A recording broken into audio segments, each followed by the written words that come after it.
Good morning children. कल हम लोग पढ़ रहे थे स्पीसीज एरिया रिलेशनशिप।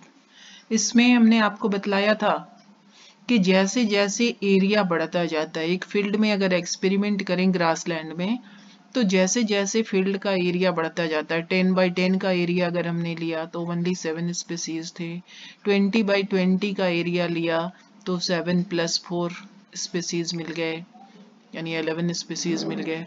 तो इसमें आपने देखा कि एरिया बढ़ने के साथ साथ धीरे धीरे नंबर ऑफ स्पीसीज भी बढ़ता चला जाता है, but up to certain limit. 50x50 जब लिए तो वहां तक तो बढ़ा नंबर ऑफ स्पीसीज, लेकिन उसके बाद अगर 60x60 लेंगे तो कोई भी न्यू स्पीसीज अपीयर नहीं हुआ इस एरिया में।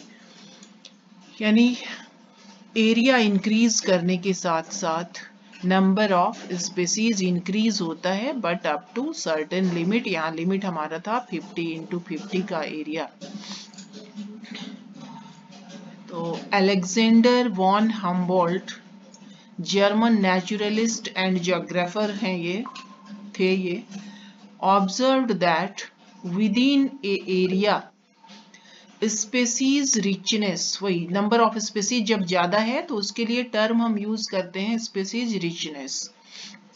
तो अलेक्जेंडर वॉन हम्बोल्ट कह रहे हैं कि with in a area species richness increases. जैसा कि अभी आपने देखा कि किसी एरिया के अंदर स्पीसीज रिचनेस इंक्रीज होता है with increase in explored area.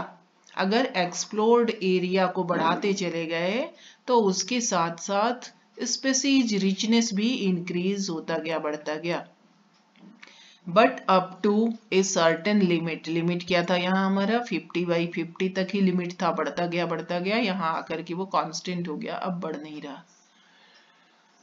Eight logarithmic scale it is straight line.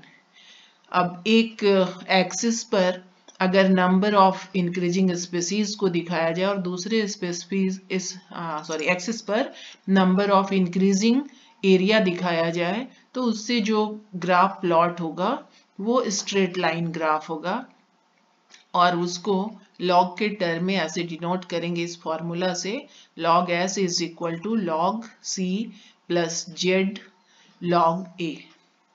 अब यहाँ पर ये डिफरेंट जो लेटर्स लिखे हुए हैं एस सी जेड, ये सब क्या है यहाँ डिटेल में बतलाया गया है कि S मीन्स स्पीसीज, तो log S यानी स्पीसीज का log A हो गया एरिया, Z है स्लोप ऑफ लाइन, इसी को रिग्रेशन कोएफिशिएंट भी कहते हैं। अब क्या ऑब्जर्व किया गया, वैल्यू ऑफ Z लाइन, किसी भी टैक्सा को अंडर कंसीडरेशन हम लेते हैं या किसी भी एरिया क्षेत्र को अंडर कंसीडरेशन लेते हैं, तो पाया गया कि वैल्यू ऑफ जेड लाइन जो है हमेशा 0.1 से 0.2 के बीच ही आएगा।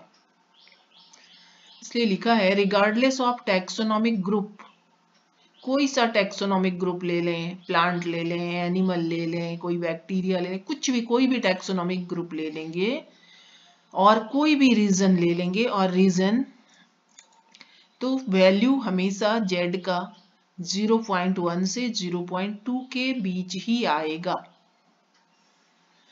नेक्स्ट है स्लोप ऑफ रिग्रेशन, वही जेड लाइन की बात कर रहे हैं क्योंकि रिग्रेशन कोएफिशिएंट इसके टर्म यूज किए हैं। तो slope of regression line would be amazingly similar, कह रहा आश्चर्यजनक रूप से सिमिलर होंगे ये जेड लाइन, जिसके लिए भी ग्राफ प्लॉट करेंगे। किसके लिए, तो ब्रिटेन में पाए जाने वाले प्लांट्स। अभी आपने देखा कि चाहे रीजन अलग हो या टैक्सोनॉमिक ग्रुप हो अलग हो, हर केस में सिमिलर रिजल्ट मिलेगा, इस रेंज के अंदर ही हमारा जेड का वैल्यू मिलेगा। तो यही एग्जाम्पल के लिए आपको समझाना चाह रहा है कि ब्रिटेन के प्लांट को अगर कंसीडर करें, ब्रिटेन जगह हो गया, रीजन हो गया, और प्लांट एक टैक्सोनॉमिक ग्रुप हो गया, तो इसके लिए ग्राफ प्लॉट किए। फिर बर्ड्स दूसरा टैक्सा हो गया, टैक्सोनॉमिक ग्रुप, और ये बर्ड्स कहाँ का लिया हमने, कैलिफोर्निया का, तो ये रीजन भी अलग हो गया और टेक्सा भी अलग हो गया। या फिर मॉलस्क्स, नेक्स्ट टेक्सा हम कोई और टेक्सा लिए मॉलस्क, और रीजन भी अलग लिए न्यूयॉर्क।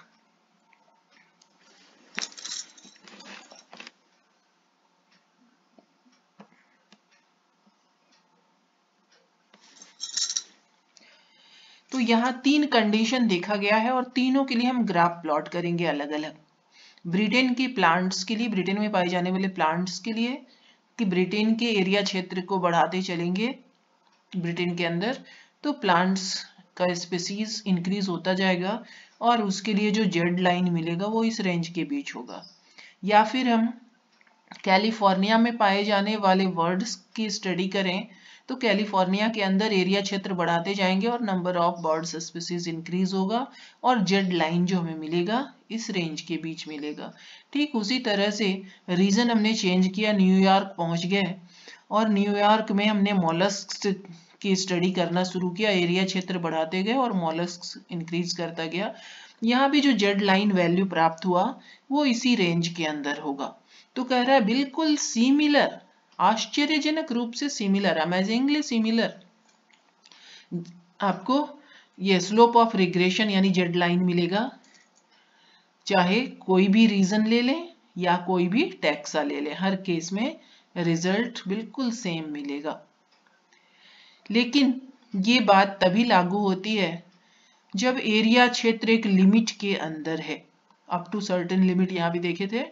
लेकिन अगर उस लिमिट से बड़ा एरिया क्षेत्र, काफी बड़ा एरिया क्षेत्र ले लिया जाए, जैसे कोई कॉन्टिनेंट पूरा का पूरा ले लें अंडर कंसिडरेशन, तब क्या होगा देखिए, for entire continent very large region, यानी एंटायर कॉन्टिनेंट की बात कर रहे हैं, यानी काफी बड़ा एरिया क्षेत्र हमने चूज कर लिया है। स्लोप इज मच स्टीपर, ऐसे केस में स्लोप ज्यादा स्टीपर होगा और इसका वैल्यू चेंज हो जाएगा जेड का। यहाँ आपने देखा था कि 0.1 टू 0.2 होता है, लेकिन अगर बहुत ही बड़ा एरिया क्षेत्र आपने एंटायर कॉन्टिनेंट ले लिया है कोई सा भी, तो ऐसे केस में जेड का वैल्यू अब क्या हो जा रहा है, 0.6 टू 1.2।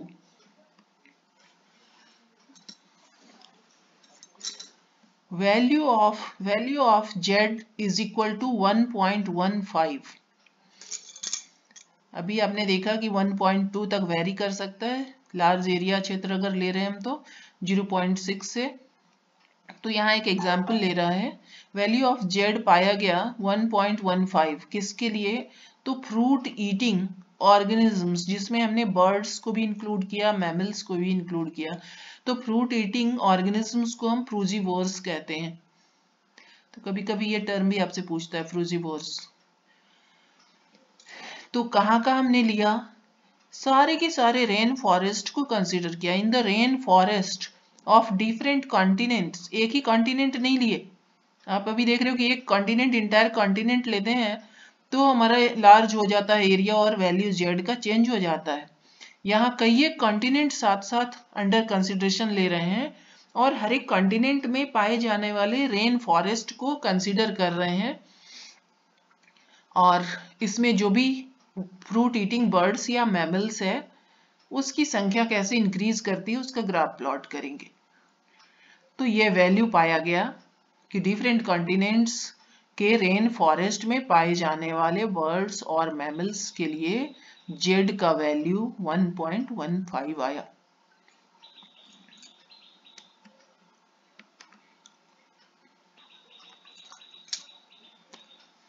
कल हम लोग पढ़ रहे थे कि ट्रॉपिकल एरिया में क्यों ज्यादा स्पेसीज डाइवर्सिटी पाई जाती है या स्पेसीज रिचनेस क्यों बहुत ज्यादा होता है। कल हम लोग डिफरेंसेस देख रहे थे दोनों के कंडीशन में, और क्या कारण था, हमने देखा कि अनडिस्टर्ब्ड इवोल्यूशनरी पीरियड मिलता था ट्रॉपिकल एरिया में, और सबसे मेन कारण वही था, डाइवर्सिटी रिच होने का। अब दूसरा सवाल है कि डाइवर्सिटी रिच हो या ना हो, उससे हमारे ऊपर क्या फर्क पड़ने वाला है, हमारे लिए क्या महत्व है बहुत सारे स्पेसीज अगर अर्थ पर पाए जा रहे हैं तो तो importance of species diversity to the ecosystem. तो इकोसिस्टम पर क्या प्रभाव पड़ेगा स्पेसीज डाइवर्सिटी का, और इनडायरेक्टली उसका इन्फ्लुएंस हम ह्यूमन बीइंग पर भी पड़ेगा। तो कैसे पड़ता है ये देखते हैं।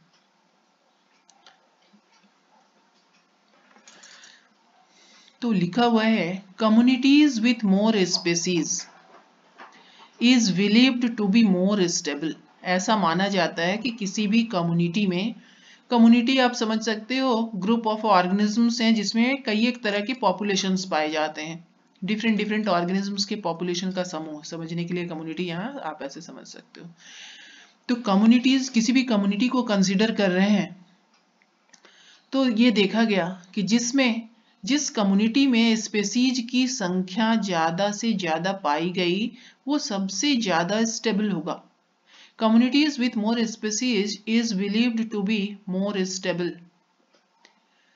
फीचर्स क्या है, हम कैसे समझेंगे कि कम्युनिटी स्टेबल है? Features of stable community. तो पहला फीचर है no much more variation in yearly productivity. Productivity को सीधे से समझने के लिए आपको हमने कहा था कि फोटोसिंथेसिस के द्वारा जो कार्बोहाइड्रेट प्रोड्यूस हो रहा है उसका क्या रेट है, वही उसकी प्रोडक्टिविटी को दर्शाता है। ठीक है, तो ईयरली प्रोडक्टिविटी, साल भर में जितना प्रोडक्ट हो रहा है फोटोसिंथेसिस के द्वारा, इसमें कोई बहुत ज्यादा वेरिएशन देखने के लिए अगर नहीं मिल रहा है, इसका मतलब वो कम्युनिटी स्टेबल माना जाएगा। दूसरा है रेसिस्टेंट टू नेचुरल और मैन मेड डिस्टर्बेंसेस। किसी भी तरह का डिस्टर्बेंसेस हो, प्राकृतिक आपदा हो या ह्यूमन बीइंग के द्वारा क्रिएटेड डिस्टर्बेंसेस हो, किसी भी कंडीशन का, किसी भी तरह का डिस्टर्बेंस का अगर कम्युनिटी के ऊपर कोई प्रभाव नहीं पड़ रहा, विशेष प्रभाव नहीं पड़ रहा है, यानी वो कम्युनिटी रेसिस्टेंस शो कर रहा है नेचुरल या मैन मेड डिस्टर्बेंस के प्रति, तो हम कहेंगे कि वो कम्युनिटी स्टेबल है। Next is resistant to alien species invasion. Alien तो खूब कॉमन है, चर्चा सुनते हैं। एलियन का क्या मतलब समझते हो आप? ऐसे नॉर्मल जो यूज करते हैं एलियन टर्म, किसके लिए यूज करते हैं?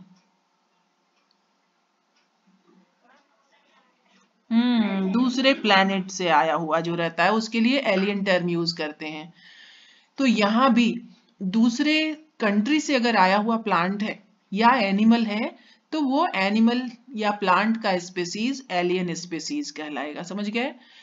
तो होता क्या है कि दूसरे कंट्री के प्लांट या एनिमल किसी कंट्री में आया, और जिस कंट्री में आया वहां के प्लांट या एनिमल के अस्तित्व के लिए वो खतरा बन जाता है, ज्यादातर ऐसा देखा जाता है। तो एलियन स्पेसीज का इन्वेजन हो भी और उसके बावजूद उस कम्युनिटी के ऊपर कोई एडवर्स इफेक्ट ना पड़े, तो क्या कहेंगे कि वो कम्युनिटी स्टेबल है। तो resistance to alien species invasion, इसका मतलब समझ गए? तो ये 3 पॉइंट्स हमने देखा कि स्टेबल कम्युनिटी के क्या क्या फीचर्स होंगे। वो एलियन स्पेसीज के इन्वेजन और मैनमेड डिस्टर्बेंसेस के प्रति रेसिस्टेंस शो करेगा, और ईयरली प्रोडक्टिविटी जो है उसमें कोई खास वेरिएशन उसका नहीं आएगा। अगर ऐसा फीचर्स देखा जा रहा है कम्युनिटी में तो वो स्टेबल कम्युनिटी है। अब एक साइंटिस्ट से मिलिए, इनका नाम है डेविड डिलबेंस। अब इनकी क्या फाइंडिंग थी, इन्होंने क्या ऑब्जर्व किया, क्या पाया? Plot with more species shows less yearly variation in total biomass। तो इन्होंने देखा कि किसी प्लॉट की स्टडी की और उसमें जिस प्लॉट में बहुत ज्यादा स्पेसीज थे तो वहां के टोटल बायोमास में ईयरली वेरिएशन बहुत कम पाया गया, यानी स्टेबल टाइप का था। अभी वही बात इनडायरेक्टली हम लोग कर रहे थे। दूसरी फाइंडिंग इनकी क्या थी? Increased diversity shows higher productivity। तो एक तो इन्होंने पाया कि टोटल बायोमास जो होता है ईयरली वेरिएशन उसमें बहुत कम पाए गए अगर नंबर ऑफ स्पेसीज ज्यादा था। दूसरा इन्होंने देखा कि इंक्रीज डाइवर्सिटी अगर है तो उसके चलते क्या हो रहा है, प्रोडक्टिविटी ज्यादा हो रही है, सोज हायर प्रोडक्टिविटी। तो ये 2 फाइंडिंग देखा आपने टिलमैन के। तीसरा है नहीं, rich biodiversity is good for health of ecosystem. अगर ज्यादा बायोडाइवर्सिटी पाया जा रहा है किसी इकोसिस्टम में तो हम कहेंगे वो ज्यादा हेल्दी इकोसिस्टम है, as well as for survival of human race. और किसी इकोसिस्टम में ज्यादा तरह के प्लांट्स एंड एनिमल्स का पाया जाना ह्यूमन रेस के लिए भी, ह्यूमन के सर्वाइवल के लिए भी बहुत ही फायदेमंद है।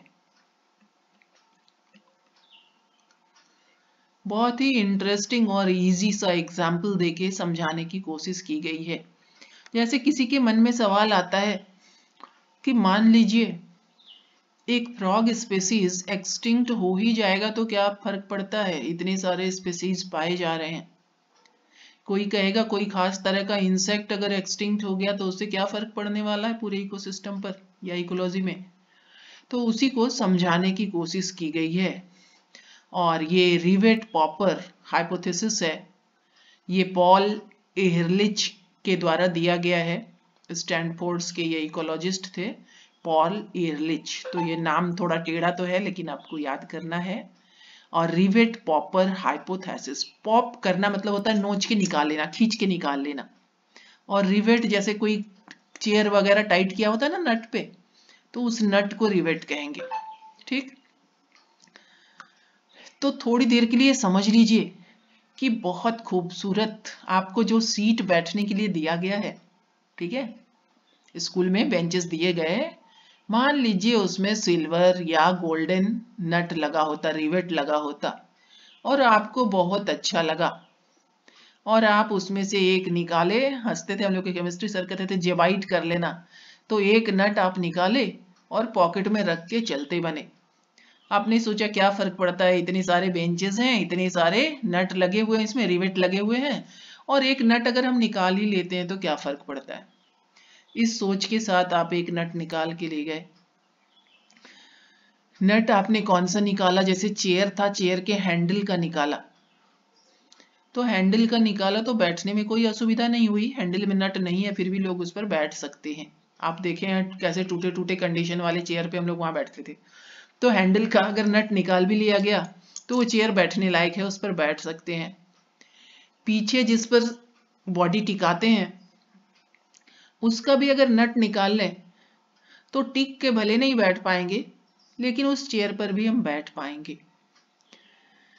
लेकिन जिससे उस चेयर का लेग जुड़ा हुआ है, अगर उसका एक नट निकाल लिया जाएगा तो उस पर बैठने वाले के लिए वो डेंजरस कंडीशन हो जाएगा। उसे पता नहीं है नट निकाल लिया गया और अचानक से वो बैठेगा तो गिर जाएगा, हो सकता है इंजर्ड भी हो जाए। तो बस इसी तरह का एग्जाम्पल है कि कोई एरोप्लेन से सफर कर रहा है और एरोप्लेन के सीट वाली कोई इस तरह की जगह का निकाला, विंडो का कोई नट निकाल लिया तो कोई फर्क नहीं पड़ा, यात्री उसमें बैठ सकते हैं।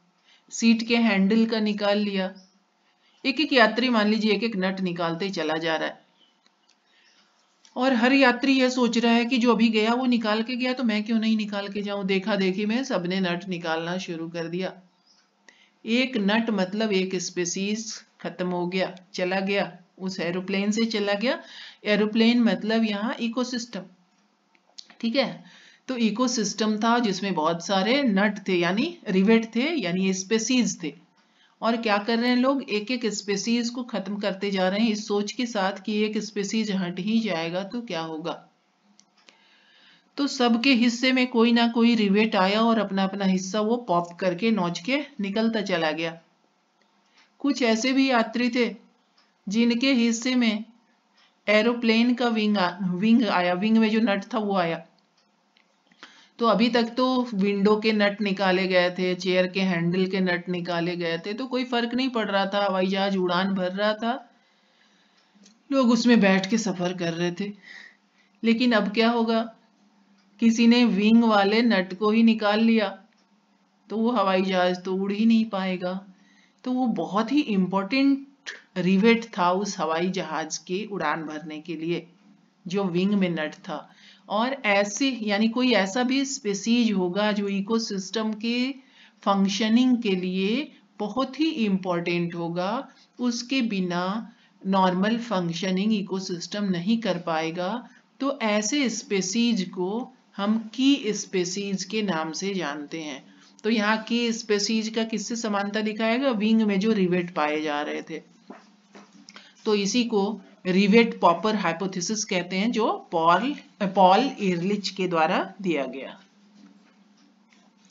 तो इकोसिस्टम की तुलना किससे की गई है? देख रहे हैं आप, एयरप्लेन से। स्पेसीज की तुलना की गई है रिवेट से। आपको समझने के लिए इस वे में हमने कर दिया है, बहुत इजी हो जाएगा। और की स्पेसीज कौन था? जो एसेंशियल था सेफ्टी पर्पस के लिए। विंग वाले को अगर आप डिस्टर्ब किए तो हवाई जहाज डिस्टर्ब हो गया पूरा। तो की स्पेसीज किसको कह रहे हैं? Essential for safety of ecosystem. और इसकी तुलना किससे की गई? Rivet of wings. ये क्या करेगा? अफेक्ट्स फ्लाइट सेफ्टी, उड़ान की सुरक्षा को ये प्रभावित करेगा। अगर कोई निकाल लिया इसको तो। अदर स्पेसीज, बाकी जो विंग वाले, विंडो वाले किधर सॉरी विंडो वाले या शीट वाले या हैंडल वाले निकाले, तो वो अदर स्पेसीज से उसकी तुलना किए थे। तो rivet of seat and window harmful but it's removal does not affect flight safety. कह रहा है कि हानि तो होगी इसके भी, कोई भी स्पेसीज खत्म हो जाएगा तो इकोसिस्टम को हानि होगी, लेकिन बहुत ज्यादा नहीं होगी जितना कि की स्पेसीज के रिमूवल से होगी।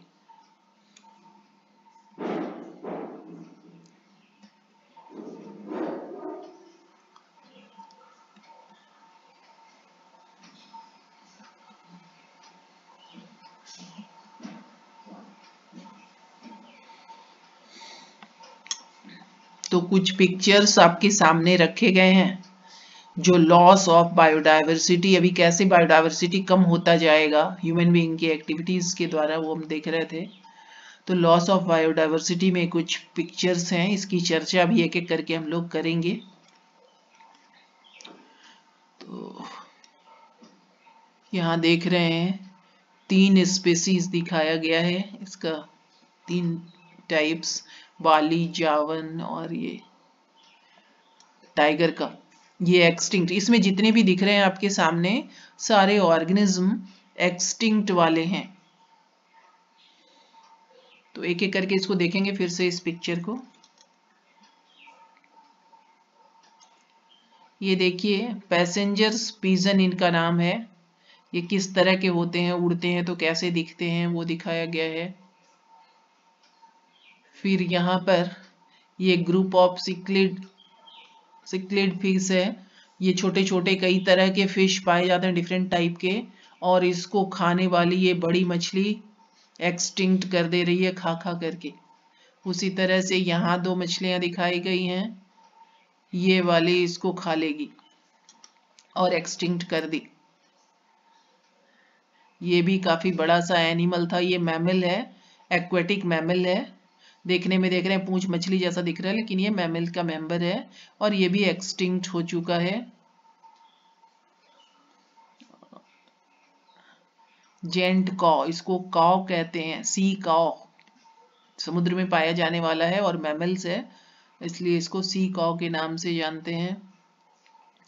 ये टाइगर की डिफरेंट वेराइटीज देखा आपने। इसके बाद ये डोडो बर्ड है, ये भी एक्सटिंक्ट हो चुकी है चिड़िया।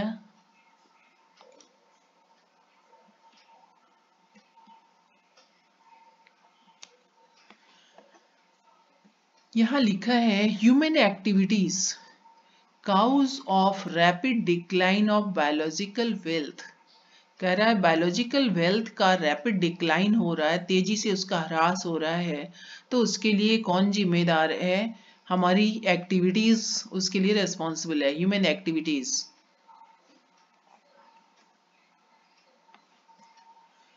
colonization of tropical Pacific island caused extinction of। अब ट्रॉपिकल पैसिफिक आइलैंड में जाके लोग बस गए, वहां कॉलोनी एस्टेब्लिश कर लिया अपना, उसका नतीजा क्या हुआ, उसका रिजल्ट क्या हुआ? मोर देन 2000 नेटिव बर्ड्स, जो वहां के रहने वाले ओरिजिनल निवासी थे, वो नेटिव बर्ड्स 2000 बर्ड्स की स्पीसीज वहां से एक्सटिंक्ट करवा दिया इन लोगों ने अपनी कॉलोनी बना के। ट्रॉपिकल पैसिफिक आइलैंड में ह्यूमन बीइंग ने अपनी कॉलोनी बसा ली, जिसके चलते कि मोर देन 2000 वहां पाए जाने वाले बर्ड्स के स्पीसीज एक्सटिंक्ट हो गए। दूसरा है IUCN लिस्ट 2004,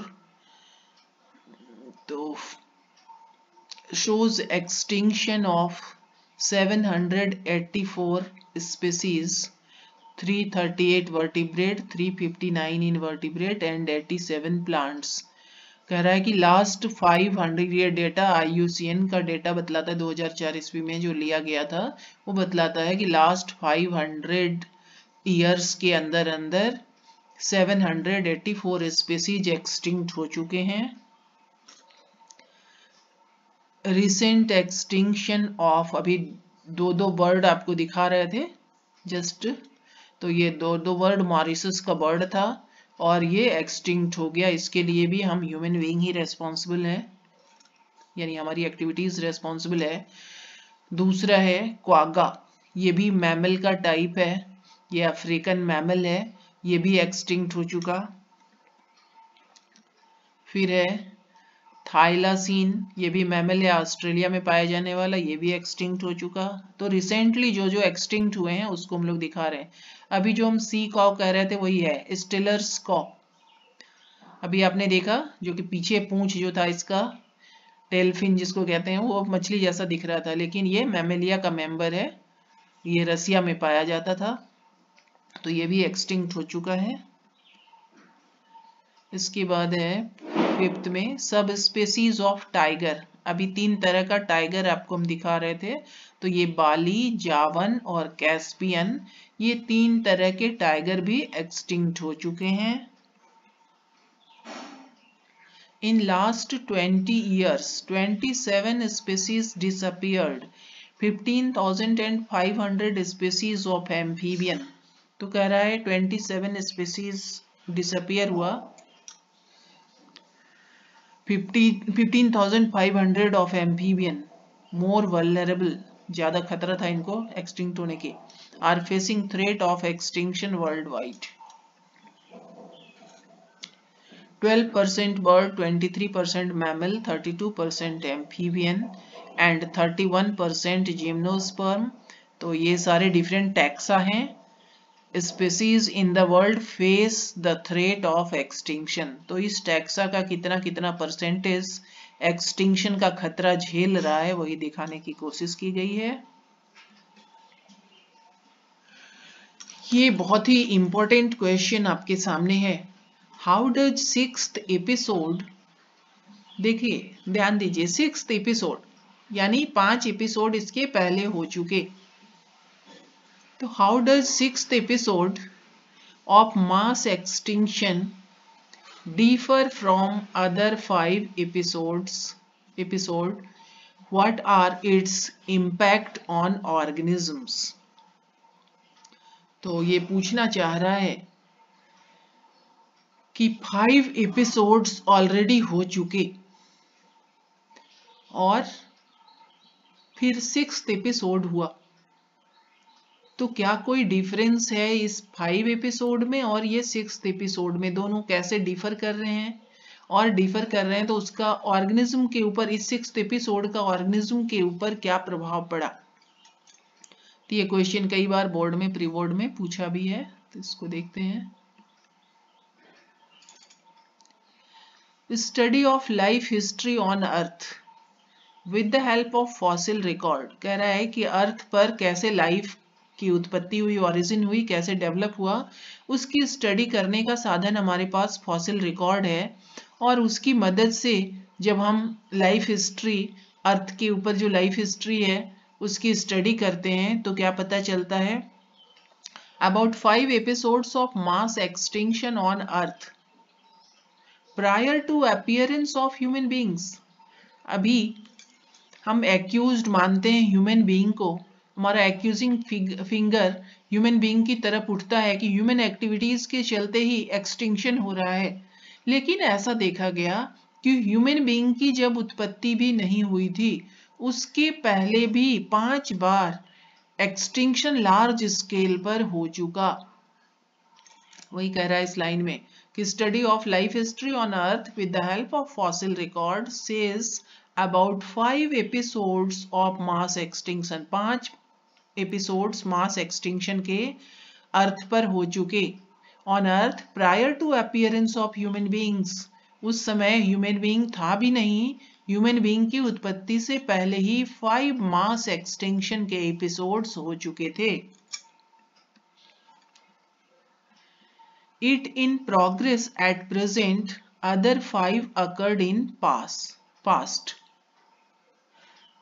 तो 6th वाला जो है एपिसोड अभी चल रहा है, चालू है, और 5 पहले ही हो चुके ह्यूमन बीइंग के अपीयर होने से पहले। इन 6th एपिसोड आपसे यही पूछा गया है कि बाकी 5 एपिसोड से छठा एपिसोड कैसे अलग है, कैसे डिफरेंट है, ना? तो कैसे डिफरेंट ये बतला रहा है। इन 6th episode extinction rate is very fast. Mass extinction भले ही 5 बार हो चुका हो ह्यूमन बीइंग से पहले, लेकिन ये छठा ह्यूमन बीइंग के प्रेजेंस में जो एक्सटिंक्शन हो रहा है, मास एक्सटिंक्शन हो रहा है, इसका रेट बाकी 5 की तुलना में काफी फास्ट है, वेरी फास्ट। ये डिफरेंस है मेन। कितना ज्यादा है, कितना फास्ट है वो देखिए, 100 to 1000 times faster than other 5 episodes। तो एक्सटिंक्शन का रेट जितना बाकी 5 एपिसोड में था उससे 100 या 1000 गुना ज्यादा फास्ट रेट पर 6th एक्सटिंक्शन हो रहा है, क्योंकि इसमें ह्यूमन एक्टिविटीज इन्वॉल्व्ड है।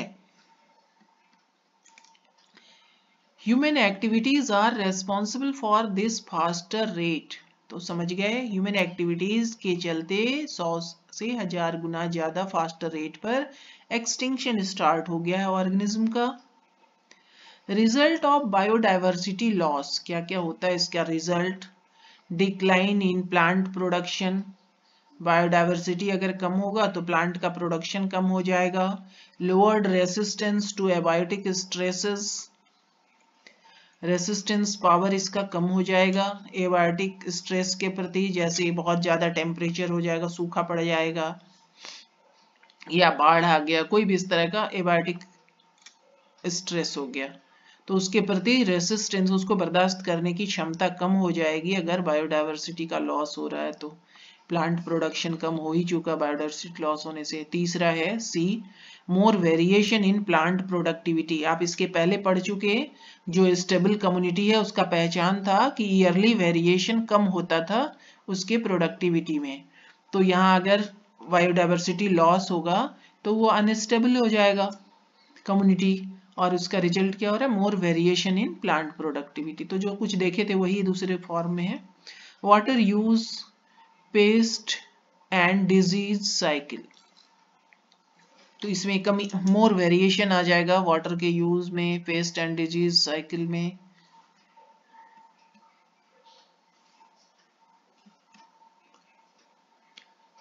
ये भी बहुत इजी और इम्पोर्टेंट है, काउज ऑफ बायोडाइवर्सिटी लॉस।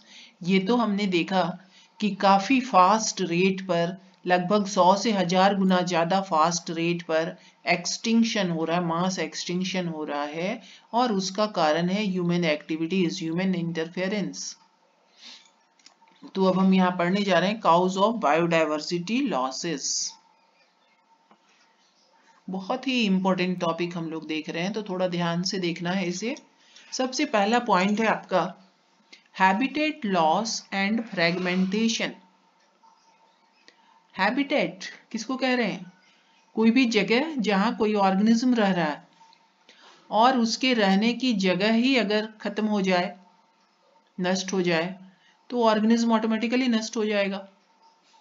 या फिर कुछ ऐसे ऑर्गेनिज्म हैं जिनको काफी लार्ज टेरिटरी की आवश्यकता होती है, लार्ज एरिया चाहिए उनको रहने के लिए, उड़ के माइग्रेट करने के लिए, और क्या हो रहा है कि उनके लार्ज जो टेरिटरी थे, लार्ज हैबिटेट था, बीच में ही कहीं पहाड़ बन गया, या कहीं कोई पहाड़ था कुछ डिस्टर्ब कर दिया गया, या कोई नदी थी, या कोई डैम बन गया, मान लीजिए बड़ा सा फॉरेस्ट था, पूरे एरिया में उनका काम चलता था, उनका हैबिटेट की तरह था, लेकिन बीच में ही कहीं कोई डैम क्रिएट कर दिया गया, तो क्या होगा, वो जो फॉरेस्ट था वो टुकड़े में बट गया, फ्रेगमेंट्स में, अलग अलग टुकड़े में, और उसका इन्फ्लुएंस उसमें रहने वाले ऑर्गेनिज्म पर पड़ता है। तो हैबिटेट या तो लॉस हो रहा है, उनका जहां रह रहे थे वो जगह डिस्ट्रॉय हो रहा है, या फिर छोटे छोटे पार्ट्स में, टुकड़े में टूट रहा है, that is called fragmentation. Fragments means टुकड़ा। The Amazon tropical rain forest are so huge, कह रहा है अमेज़न ट्रॉपिकल रेन फॉरेस्ट काफी बड़ा एरिया को कवर करता था। और आपको पता है कि कोई फॉरेस्ट की बात कर रहे हैं मीन्स फोटोसिंथेसिस होगा ही, और फोटोसिंथेसिस का बाई प्रोडक्ट क्या है आपको पता है, ऑक्सीजन है, और वो ऑक्सीजन हम सांस लेने के लिए यूज करते हैं। तो इस सब को देखते हुए इस बड़े से एरिया को कवर करने वाले ट्रॉपिकल रेन फॉरेस्ट को हम प्लैनेट के, अर्थ के लंग्स के तौर पर कॉल करते थे, कहते थे कि ये जंगल नहीं, ये प्लैनेट का यानी अर्थ का लंग्स है, फेफड़ा है, सांस लेने के लिए हेल्पफुल है कहने का मतलब। So huge that it is called lungs of the planet, produce much more oxygen used for respiration. क्यों कहते थे, देख ही लिया कि ये बहुत ही बड़ा जंगल था, बहुत बड़ा एरिया कवर करता था, और ये बहुत सारा ऑक्सीजन प्रोड्यूस करता था जो हम रेस्पिरेशन में यूज करते हैं। So it is called lungs of the planet. अब इस जंगल के साथ क्या हुआ देखिए, 14% land surface area was covered by this forest. कह रहा है कि जितना लैंड एरिया था उसके 14% एरिया में ये जंगल फैला हुआ था, अमेज़न ट्रॉपिकल रेन फॉरेस्ट फैला हुआ था। पहले क्या हुआ, हमने जंगल को नष्ट करना शुरू किया, काटना शुरू किया, और देख रहे हैं आधे से भी कम कितना बच गया, 6% केवल बच गया। जहां 14% था उसकी जगह पर आज के डेट में 6% है। तो बाकी एरिया जो काट के नष्ट कर दिया गया, यानी हैबिटेट लॉस हुआ। ठीक है, a it is being cut and cleared. क्या हुआ, कैसे 14% 6% में बदल गया, तो it is being cut and cleared, इसको काट के साफ कर दिया गया जंगल को। वेरी रैपिडली, बहुत तेजी से काट के साफ कर दिया गया। किस लिए, कल्टीवेटिंग सोयाबीन। सोयाबीन आप जानते हैं, सोया बड़ी आप खाते हैं, तो सोयाबीन प्लांट से वो तैयार किया जाता है। तो सोयाबीन की खेती करने के लिए इस जंगल को, अमेज़न ट्रॉपिकल रेन फॉरेस्ट को कट कर दिया गया तेजी से, और उसकी जगह पर सोयाबीन के प्लांट्स लगवाए गए, खेती की गई। And converting the forest into grassland, या तो सोयाबीन की खेती के लिए उसको काट दिया गया, जंगल को नष्ट कर दिया गया, या फिर उस जंगल को काट के उसको ग्रासलैंड में कन्वर्ट कर दिया गया। किस लिए, for raising beef kettles, beef जानवर के पालन के लिए, बीफ की रियरिंग के लिए ग्रास उगाया गया, या सोयाबीन को उगाने के लिए इस जंगल को तेजी से नष्ट कर दिया गया। दिस डिस्ट्रॉय हैबिटेट, तो जंगल को नष्ट कर दिया तो जंगल में रहने वाले जीव जंतु का हैबिटेट आपने नष्ट कर दिया। फॉर मिलियंस ऑफ स्पीसीज, कह रहा है उस जंगल में मिलियंस ऑफ स्पीसीज रह रहे थे और उस जंगल को ही नष्ट कर दिया, यानी इस मिलियंस ऑफ स्पीसीज का हैबिटेट नष्ट कर दिया गया। This was habitat loss which were earlier living in it, जो मिलियंस ऑफ स्पीसीज उस जंगल में रह रहे थे उनका हैबिटेट नष्ट हो गया।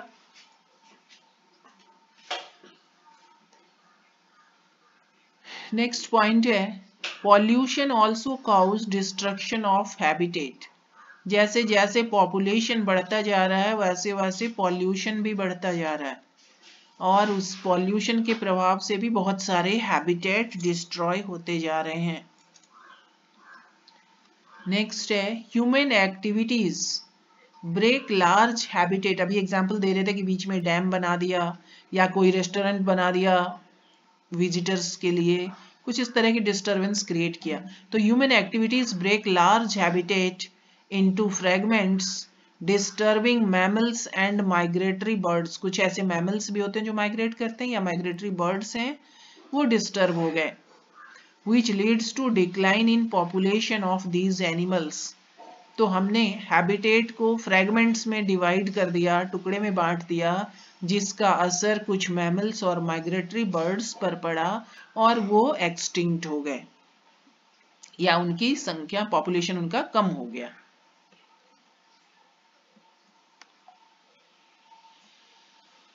तो पहला पॉइंट हमने क्या देखा, causes of loss of biodiversity का, हैबिटेट लॉस एंड फ्रैगमेंटेशन। ये दूसरा पॉइंट है आपका ओवर एक्सप्लॉइटेशन।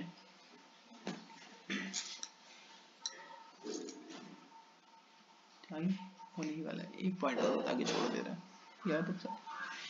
अभी आपको हमने पैसेंजर पिजन का पिक्चर दिखाया, स्टिलर स्कॉ का पिक्चर दिखाया, है ना। तो ये ओवर एक्सप्लॉइटेशन के शिकार हैं और उसके चलते ये सब एक्सटिंक्ट हो गए, became extinct in last 5 years। तो लास्ट 5 years के अंदर यानी रिसेंटली ये सब एक्सटिंक्ट हुए हैं, 500 साल पहले तक ये थे। Due to over exploitation by human, इसका यूज बहुत ज्यादा ह्यूमन बीइंग ने किया, जिसके चलते ये नष्ट हो गए। Many commercially important marine fish became extinct due to over harvesting। समुद्री मछलियां जिसका डिमांड बहुत ज्यादा था, उसको बहुत ज्यादा फिश को कैच किया गया, समुद्र से इतना ज्यादा उसको कैच किया गया कि उसके अस्तित्व को खतरा हो गया और वो एक्सटिंक्ट हो गए। तो बहुत सारे commercially important marine fish extinct क्यों हो गए, क्योंकि ह्यूमन बीइंग ने उसकी ओवर हार्वेस्टिंग कर ली, उसके प्रोड्यूस करने की क्षमता से ज्यादा उसको कंज्यूम कर लिया।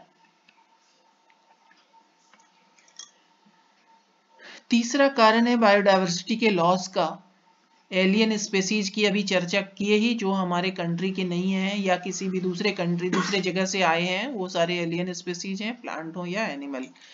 तो alien species becomes invasive causing decline और एक्सटिंक्शन ऑफ इंडिजिनस स्पेसीज। मान लीजिए हम इंडिया की बात करें तो हमारे यहाँ जो नेचुरली ग्रोइंग प्लांट हैं, उन प्लांट्स को हम इंडिजिनस प्लांट कहेंगे, हमारे यहाँ का जो ओरिजिनल प्लांट है, ठीक है। और जो प्लांट दूसरे कंट्री से हमारे यहाँ लाया गया वो एलियन स्पेसीज है। अब बाहर से किसी कारण से प्लांट को यहाँ अपने यहाँ लाया गया या आ गया धोखे से, जिस किसी भी तरीके से आया, ये एलियन स्पेसीज इतना फास्ट रेट पर ग्रो करने लगा कि हमारे यहाँ के जो इंडिजिनस प्लांट्स थे उसके अस्तित्व को खतरा हो गया, उसका ग्रो करना मुश्किल हो गया, कुछ एक्सटिंक्ट भी होने लगे। कुछ एग्जाम्पल बहुत ही इंपॉर्टेंट है इससे related. When Nile perch was introduced in Lake Victoria, East Africa, it leads to extinction of 200 cichlid fish native to that lake। अब इसको ऐसे देखें, ये ईस्ट अफ्रीका में पाया जाने वाला एक लेक था जिसका नाम था विक्टोरिया, ठीक है। तो ईस्ट अफ्रीका का ये लेक विक्टोरिया, इसमें इंडिजिनस फिश जो थे, यानी वहां नेचुरली पाए जाने वाले फिश जो थे, उसको हम सिक्लिड फिश कहते थे। और 200 तरह के सिक्लिड फिश इस लेक में, विक्टोरिया लेक में पाए जाते थे। फिर हम लोगों ने क्या किया, या वहां के लोगों ने क्या किया, वहां नील पर्च नाम के फिश को डाल दिया उस लेक में। ये नील पर्च काफी बड़ी मछली थी उसकी तुलना में, और ये डिफरेंट स्पेसीज जो 200 स्पेसीज सिक्लिड फिश के थे उसको खा करके नष्ट कर दिया। बड़ी मछलियां छोटी मछलियों को खाती हैं, तो उसको एक्सटिंक्ट कर दिया।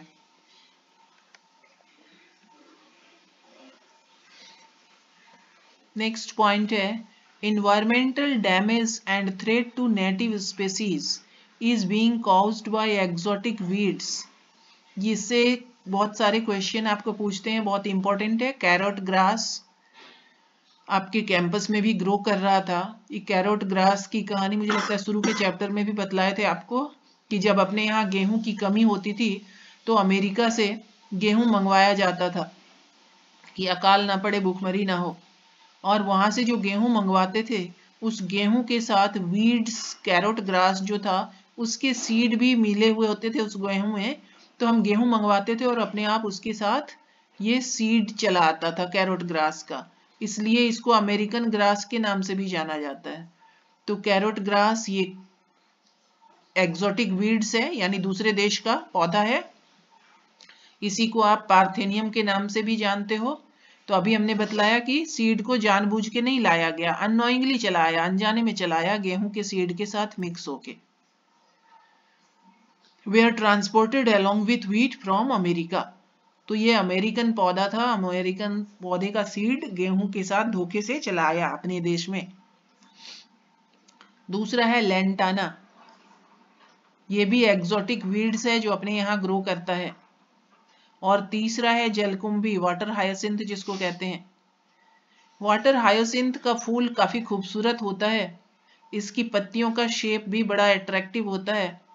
तो किसी को ये अच्छा लग गया और दूसरे देश से ये इसको लेके आ गया कि अपने यहाँ लगाएंगे, इसका बहुत अच्छा खूबसूरत फूल और पत्तियां होती हैं इसकी। तो ये डेलिबरेटली ट्रांसपोर्ट किया गया स्वेच्छा से, for beautiful flower colour and leaf shape. तो ये तीन तरह के पौधे हमारे यहाँ एक्सोटिक वीड्स हैं जो ग्रो कर रहे हैं, यानी दूसरे देशों से लाए हुए पौधे हैं। कौन कौन हो गया? Carrot grass that is known as parthenium, दूसरा हो गया आपका लेंटाना, और तीसरा है वाटर हायासिंथ।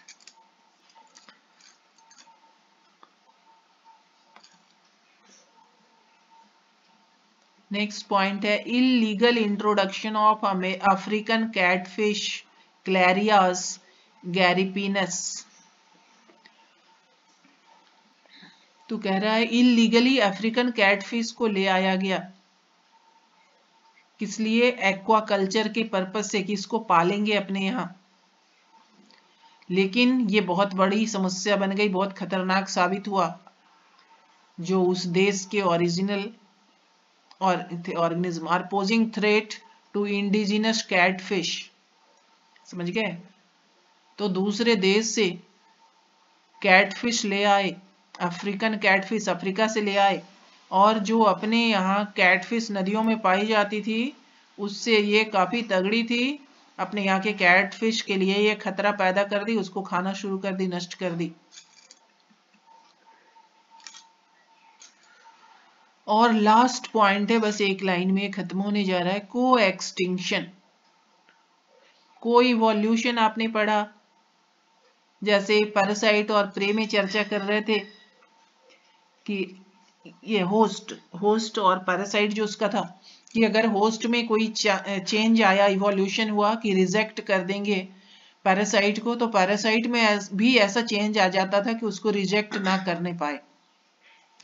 और यहाँ क्या देखेंगे? Coextinction, extinction of one leads to invariably extinction of other. जैसे फिग का एग्जाम्पल लिए थे हम लोग कि स्पेसिफिक फिग प्लांट के लिए स्पेसिफिक पॉलिनेटर पाए जाते हैं। तो अगर फिग प्लांट नष्ट हो जाए, डिस्ट्रॉय हो जाए, तो उस पर डिपेंड करने वाला जो वास्प था वो उसी के अंदर एग लेइंग कर पाता था, तो उसका सेफ होता था, और उसी के सीड से उसके लार्वा का ग्रोथ और डेवलपमेंट होता था। तो अगर फिग प्लांट, कोई खास फिग प्लांट एक्सटिंक्ट हो जाए, तो उस पर डिपेंड करने वाले जो स्पेसिफिक वास्प थे उसके अस्तित्व को भी खतरा होगा और वो भी एक्सटिंक्ट हो जाएगा निश्चित रूप से। तो दो ऐसे ऑर्गेनिज्म हैं इस तरह से एक दूसरे से रिलेटेड हैं कि एक अगर नष्ट होगा तो दूसरा भी नष्ट हो जाएगा। को एक्सटिंक्शन यानी साथ साथ एक्सटिंक्ट हो जाना। तो extinction of one leads to invariably extinction of other. If a host extinct its obligatory parasite, कुछ ऐसे भी पैरासाइट हैं जो खास होस्ट पर डिपेंड करते हैं, अगर उनका होस्ट मर जाएगा तो उस पर डिपेंड करने वाले पैरासाइट भी ऑटोमेटिकली मर जाएंगे। तो को एक्सटिंक्शन का एग्जाम्पल हो गया। तो ये कई एक कारण आपने देखा बायोडाइवर्सिटी लॉस का। सबसे पहला था हैबिटेट लॉस एंड फ्रेगमेंटेशन, दूसरा आपने देखा ओवर एक्सप्लॉइटेशन, तीसरा है एलियन स्पेसीज के चलते कोई बाहरी स्पेसीज आ गया और वो नष्ट कर रहा है अपने यहाँ के स्पेसीज को, और चौथा आपने देखा को एक्सटिंक्शन कि दो स्पेसीज एक दूसरे से इस तरह से रिलेटेड है, प्लांट और एनिमल भी हो सकता है जैसे अभी फिग वाला एग्जाम्पल दिए, या एनिमल और एनिमल भी हो सकता है जैसे होस्ट और पैरासाइट का एग्जाम्पल दिए। तो इस तरह से ये जुड़े हुए हैं एक दूसरे से कि एक अगर एक्सटिंक्ट होगा तो दूसरा भी एक्सटिंक्ट हो जाएगा। काफी ज्यादा टाइम हो गया। ओके बाय, आज यहीं खत्म करते हैं।